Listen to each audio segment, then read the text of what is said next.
മലയാളത്തിലെ വിഖ്യാതനായ സംവിധായകൻ അടൂർ ഗോപാലകൃഷ്ണൻ്റെ പ്രസ്താവന ഇന്ന് വലിയൊരു വിവാദമായിരിക്കുകയാണ്. അതിൽ KSFTCയുടെ ആ സിനിമാ പദ്ധതിയിൽ സിനിമ ചെയ്ത അരികി എന്ന സിനിമ ചെയ്ത PS സനോജ് ഈ ബോണസ് കണ്ടന്റിൽ നമ്മോട് സംസാരിക്കുകയാണ്. പലതവണ അനുഭവിച്ച കാര്യം കൂടിയാണത്. അത് ഷാജി എൻ കരുണുണ്ട്, അടൂർ ഗോപാലകൃഷ്ണനുണ്ട്. ഇവര് ഏതോ തറവാട്ടിലാണ് ഇപ്പോഴും ഇരിക്കുന്നത്. ഇവരുടെ ഫ്യൂഡൽ പുഷ്പവതി ആരാണ് എന്നാണ് അടൂർ ചോദിക്കുന്നത്. അടൂരിന് മങ്കട രവിവർമ്മയെ മാത്രം അറിഞ്ഞാൽ പോരല്ലോ.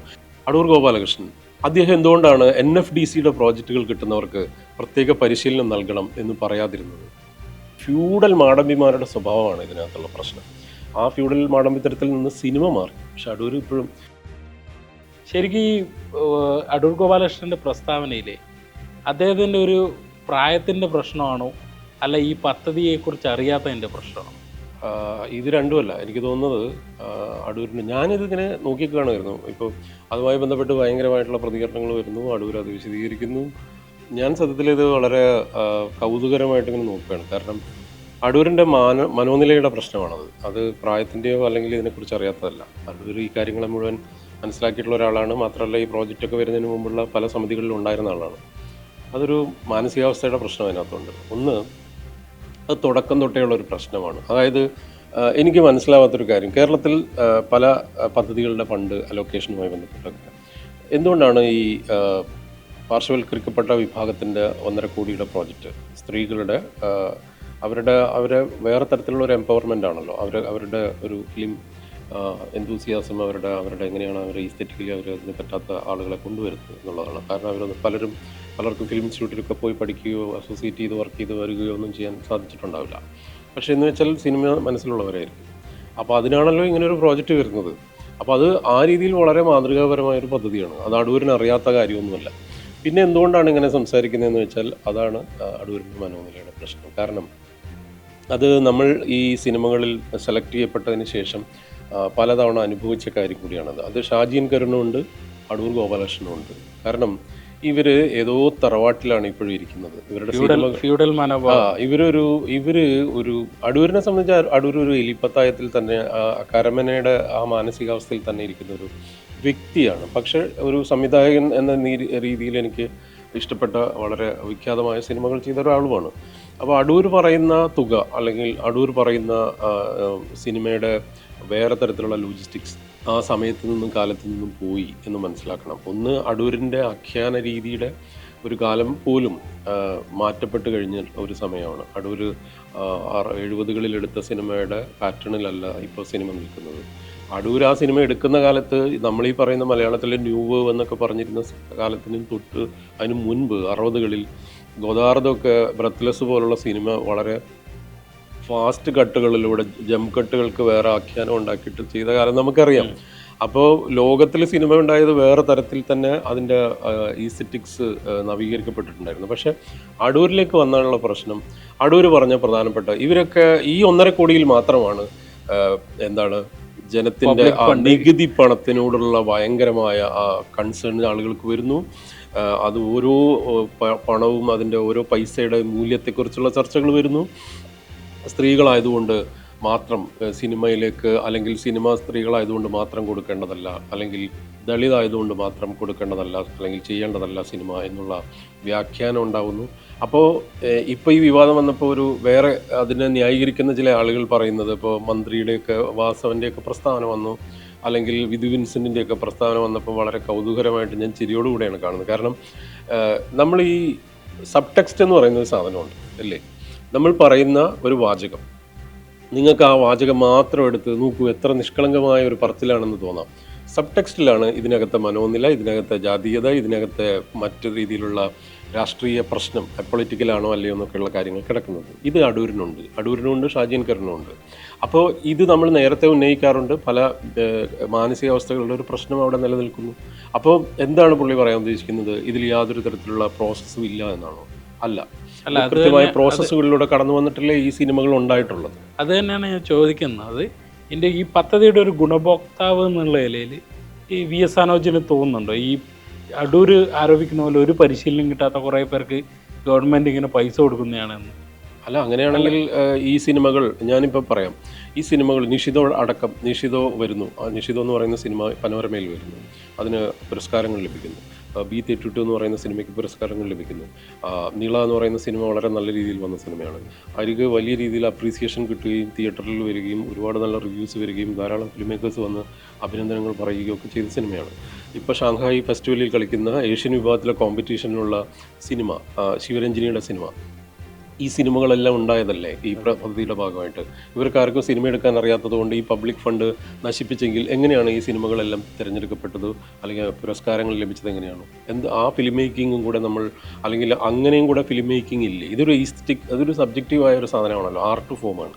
ഇതിനകത്ത് എന്താണ് പുള്ളി ഉദ്ദേശിക്കുന്നത്?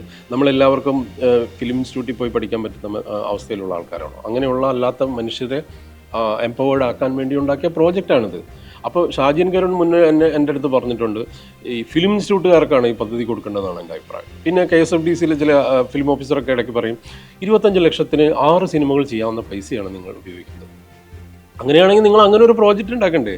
നിങ്ങൾ 1.5 കോടിക്ക് സർക്കാർ ഒരു വലിയ പ്രോജക്റ്റ് ഉണ്ടാക്കിയിട്ട് ഇരുന്നിട്ട് പറയുകയാണ് ഇതിനേക്കാൾ ലാഭത്തിൽ ഞങ്ങൾക്കത് ചെയ്യാമായിരുന്നു എന്നാണെങ്കിൽ നിങ്ങൾ അങ്ങനെ ഒരു പ്രോജക്റ്റുമായിട്ട് വരണം. നിങ്ങളൊരു പ്രോജക്റ്റ്, സർക്കാർ ഒരു പ്രോജക്റ്റ് ഉണ്ടാക്കുന്നു, അതിലേക്ക് നമ്മൾ എൻട്രി അയക്കുന്നു. നമ്മളൊരു ലോൺ എടുക്കാൻ പോയതല്ലല്ലോ അവിടെ പോയിട്ട് 100 കണക്കിന് സ്ക്രിപ്റ്റുകൾ വരുന്നു.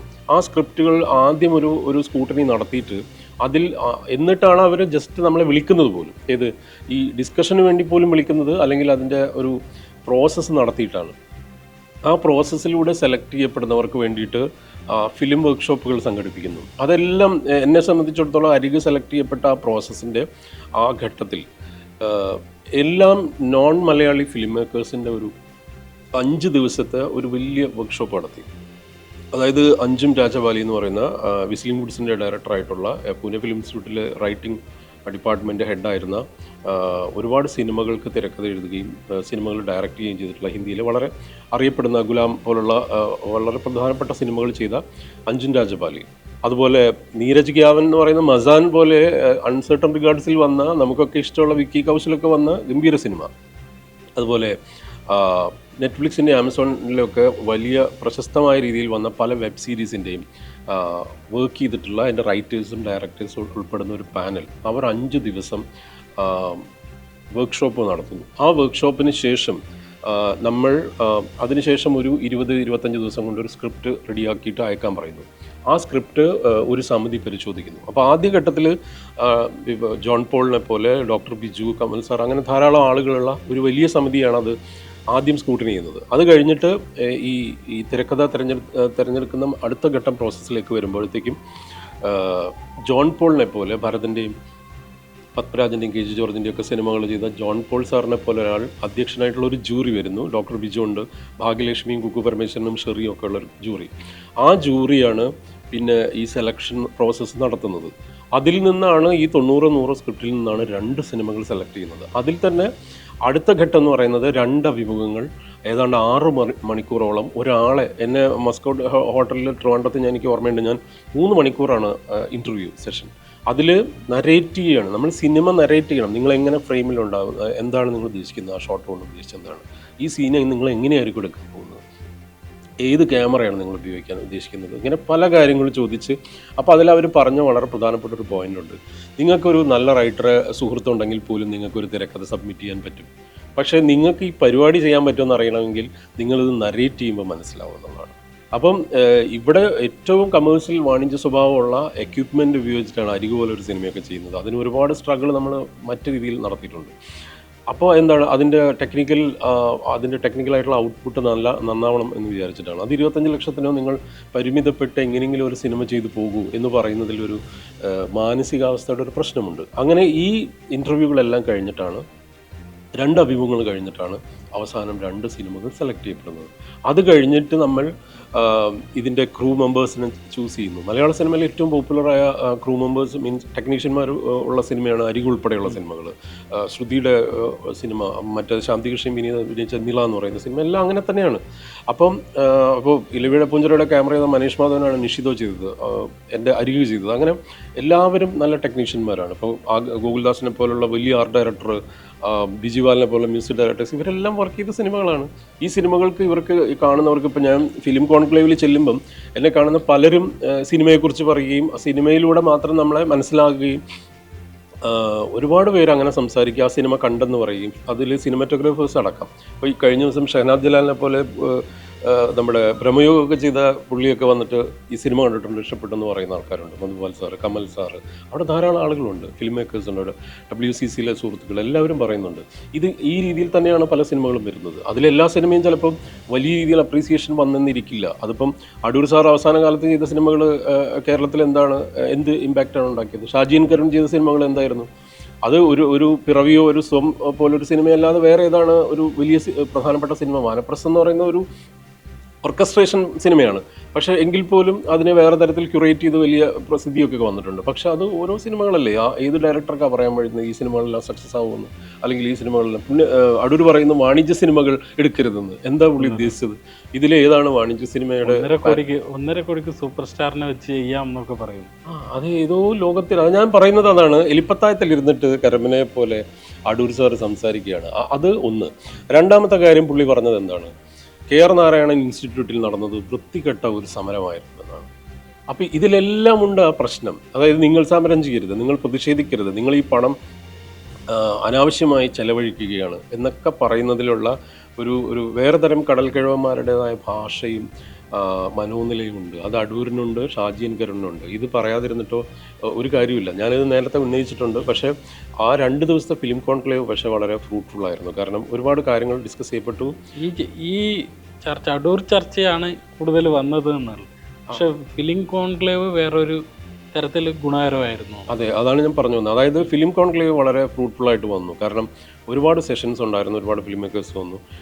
സെറ്റിലെ പ്രശ്നങ്ങൾ ഉൾപ്പെടെ, സ്ത്രീകൾ അനുഭവിക്കുന്ന പ്രശ്നങ്ങളടക്കം, അതുപോലെ ജൂനിയർ ആർട്ടിസ്റ്റുകളുടെ ഇഷ്യൂ, കാസ്റ്റിംഗ് കോളിൻ്റെയൊക്കെ പേരിലുണ്ടാകുന്ന പ്രശ്നങ്ങൾ അടക്കമുള്ള നിരവധി സർവ്വതല സ്പർശിയായി ചർച്ച ചെയ്യപ്പെട്ടു. ഇതെല്ലാം സമ്മപ്പ് ചെയ്യുന്ന സമാപന സെഷനിലാണ് അടൂരിൻ്റെ ഇത്തരം വാചകങ്ങൾ വരുന്നത്. ആ വാചകങ്ങൾക്ക് വേറെ തരത്തിലുള്ള ഒരു മനോനില ഉണ്ട് അതിനകത്ത്. ഇല്ലെന്ന് എങ്ങനെയാണ് പറയാൻ പറ്റുന്നത്? അതുകൊണ്ടാണ് മന്ത്രി മറുപടി പറഞ്ഞല്ലോ. സജി ചെറിയാൻ വളരെ മനോഹരമായിട്ട് അത് സബ് ചെയ്ത് സംസാരിച്ചു. പുള്ളി പറഞ്ഞു, ഇങ്ങനെയല്ല, ഇത് എടുക്കാൻ പല സിനിമകൾക്ക് ഇതിനേക്കാൾ കൂടുതൽ പൈസ കൊടുക്കണമെന്നാണ് ഞങ്ങൾ വിചാരിക്കുന്നത്.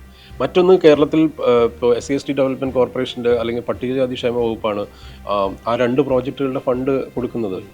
അതുപോലെയാണ് സാംസ്കാരിക വകുപ്പിൻ്റെ ഫണ്ട് ഉപയോഗിച്ചിട്ടാണ് സിനിമ ചെയ്യുന്നത്. ഈ സിനിമകൾ ചെയ്യാനുള്ള കപ്പാസിറ്റിയുള്ള ആളുകളെ നിങ്ങൾ സെലക്ട് ചെയ്താൽ മതി. ഇനി അവർക്ക് അഡീഷണൽ എന്തെങ്കിലും സാഹചര്യം ഒരുക്കണമെങ്കിൽ ആരാണ് അതിന് വില്ലിങ് അല്ലാത്തവർ? പക്ഷേ അത് പറയുന്ന രീതിയിലേക്ക് അതിനെ വേറൊരു തരം എലീറ്റിസം കൊണ്ടുവരാനുള്ള ശ്രമം തന്നെയാണ് അതിനകത്ത് നടന്നിട്ടുള്ളത്. ഇപ്പോൾ സംഗീത നാടക അക്കാദമിയുടെ വൈസ് ചെയർപേഴ്സണായ പുഷ്പവതി ആരാണ് എന്നാണ് അടൂർ ചോദിക്കുന്നത്. അടൂരിന് മങ്കട രവിവർമ്മയെ മാത്രം അറിഞ്ഞാൽ പോരല്ലോ, ഇവിടെ വേറെയും ആളുകളുണ്ടായിട്ടുണ്ട്. ഡോക്ടർ ബിജുവിനെ പരിഹസിക്കുന്ന രീതിയിലൊക്കെ സംസാരിക്കുന്നു. സിനിമാറ്റോഗ്രാഫറെ വെച്ച് സിനിമ ചെയ്യുന്ന ആളാണെന്നുള്ള മട്ടിൽ അധിക്ഷേപകരമായിട്ട്, സിനിമാറ്റോഗ്രാഫറെ വെച്ച് തന്നെയല്ലേ സിനിമ ചെയ്യുന്നത്, അത് നല്ല സിനിമാറ്റോഗ്രാഫറെ വെക്കുന്നതിൽ എന്താണ് കുഴപ്പം? അങ്ങനെയാണെങ്കിൽ മങ്കട രവിവർമ്മ വെച്ച ഫ്രെയിമുകളാണെന്നും പറയാൻ പറ്റുമോ? അപ്പം ഇവിടെ പ്രശ്നം എന്താണ്? ഇതൊരു തരം ആറ്റിറ്റ്യൂഡാണ്. ഈ 1.5 കോടിയിൽ മാത്രം കേരളത്തിൽ അതിൻ്റെ ഓരോ അണയ്ക്കും കണക്ക് പറയേണ്ടതുണ്ട് എന്ന് പറയുന്നതിൽ ഉണ്ട് അതിനകത്തെ മാനസികാവസ്ഥ. അത് നന്നാവാൻ വേണ്ടി പറയുന്നതാണെന്നുള്ളത് ഒരു വെറും നരേറ്റീവാണ്. അങ്ങനെ ഒരു ബൈനറിയിൽ വിശ്വസിക്കാൻ പറ്റില്ല. കാരണം നമ്മൾ ഈ രാജ്യത്ത് കണ്ടതാണ്, റിസർവേഷനെതിരെ സംസാരിക്കുന്ന ആളുകൾ അവരെപ്പോഴും പറയും ഞങ്ങൾ സമത്വത്തിന് വേണ്ടിയാണ് പറയുന്നത്, ഇക്വാലിറ്റി വരാൻ വേണ്ടിയാണ്. യഥാർത്ഥത്തിൽ ഇക്വാലിറ്റിക്ക് വേണ്ടി വാദിക്കുന്നവർ റിസർവേഷനെ എതിർക്കില്ല. കാരണം അവർക്ക് ഇന്ത്യൻ സാഹചര്യം അറിയാം. ഇവിടെ എല്ലാം സമത്വമല്ല ഈ സമൂഹമുള്ളതെന്നറിയാം. നമ്പൂതിരി മുതൽ നായാടി വരെ എന്ന് പറയുന്ന ഒരു തിയറി ഒരു രാഷ്ട്രീയ പാർട്ടി കൊണ്ടുവന്നപ്പോൾ നമുക്കറിയാം ഇവർ ഒരു തരത്തിലുള്ള അസോസിയേഷനും ഉണ്ടാകാൻ പോകുന്നില്ല. ആ രീതിയിൽ സ്ട്രക്ചറൽ തന്നെ പ്രശ്നമുള്ള ഒരു ഘടനയിൽ ഇന്ത്യയിൽ ജീവിക്കുന്ന മനുഷ്യർ അവിടെ മറ്റു തരത്തിലുള്ള വിഭാഗങ്ങളെ എൻഹാൻസ് ചെയ്യാൻ, അവരെ എംപവേർഡ് ചെയ്യാനും വേണ്ടി ഒരു പ്രോജക്റ്റ് കൊണ്ടുവരുമ്പോൾ അതിൻ്റെ ന്യൂവാൻസസ് കണ്ടുപിടിച്ച് ആ പ്രോജക്റ്റുകൾക്ക് പരിധി നിശ്ചയിക്കാൻ വേണ്ടി അടൂർ ഒരു മാനദണ്ഡം കൊണ്ടുവരികയാണ്. അടൂരാണ് പുഷ്പവതിയെ ആരാണെന്ന് ചോദിക്കാൻ അടൂരിനും യോഗ്യതയില്ല. അത് വിമർശിക്കാനുള്ള അവകാശം മറ്റ് ജനങ്ങൾക്കുണ്ടല്ലോ. അപ്പോൾ KSFDCയുടെ ആറ്റിറ്റ്യൂഡിൽ ആ പ്രശ്നമുണ്ട്. അത് നമ്മൾ നേരത്തെ അനുഭവിച്ചതാണ്. ഇതാണ് അതിനകത്തൊരു ബേസിക് പ്രശ്നം. മറ്റൊരു പ്രധാനപ്പെട്ട ഒരു കാര്യം എനിക്ക് പറയാനുള്ളത്, NFDC എന്ന് പറയുന്ന, നമുക്കറിയാമല്ലോ, ഈ national film development corporation, NFDC കഴിഞ്ഞ 40-50 വർഷമായിട്ട് ഫിലിം പ്രോജക്റ്റുകൾ ചെയ്യുന്നുണ്ട്. അടൂർ അതിൻ്റെ തലപ്പത്ത് ഒരുപാട് കാലം ഇരുന്ന ആളാണ്, അടൂർ ഗോപാലകൃഷ്ണൻ.